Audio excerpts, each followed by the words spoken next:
Ladies and gentlemen, boys and girls, welcome to another short and precise tutorial. Today we're speaking about a product that everyone out there who is using a smartphone or tablet might have in their pocket already.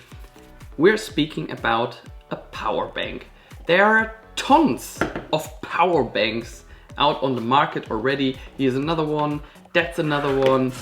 And I told you today it's all about this one here. I know it's kind of boring to watch a video about a power bank, so what's so special about this power bank? And we come to this point in just a few seconds. The devil is in the detail, and just to give you a brief information about this power bank here, it has a capacity of 20,000 milliamperes. The price at the moment in the range of 45 to 60 bucks.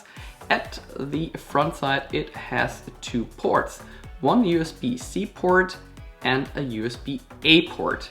At the side is a power button. If you press on that, you have 4 LEDs to indicate the capacity which is still remaining using this power bank. Using the correct wall adapter like this one here, which I also got on Amazon, you can charge this power bank within 3 hours with a maximum rate of 30 watts. Included as well is of course a small USB-C cable to USB-C and a user manual. So let's come to the special part why I'm doing this review about a power bank. It charges your devices with a maximum rate of 60 watts.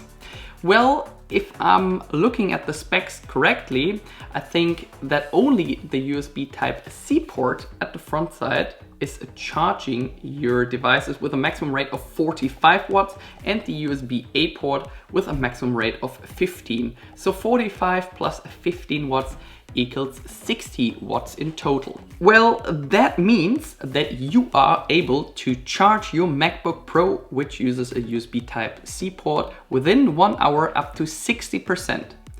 Make sure not to use Final Cut, Photoshop or Lightroom at the same time, because then it probably can just keep up to charge your MacBook at a little slower rate. But I mean, these kind of programs, they dampen your battery like crazy. I tried out to charge this power bank in my car. It probably took like 8 to 10 hours because it's charging at a much slower rate, but it charges my iPad Pro 2018 in 2 hours up to 100% from 10%, which is amazing. If you're using it at the same time, it probably charges your iPad up to 100%, but if you're not using it and it goes completely empty, you will be able to charge it probably 1.5 to maximum 2 times. So let's get to the downside. Of course, you can charge all the other devices out there, like your phone, your MacBook, your GoPro, any other device which uses a USB port for charging.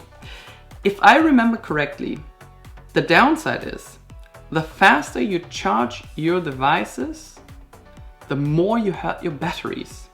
I'm not 100% sure if this kind of theory was correct. If not, please make sure to leave a comment below. So otherwise, I say thank you very much for watching. All the best from Frankfurt and see you soon.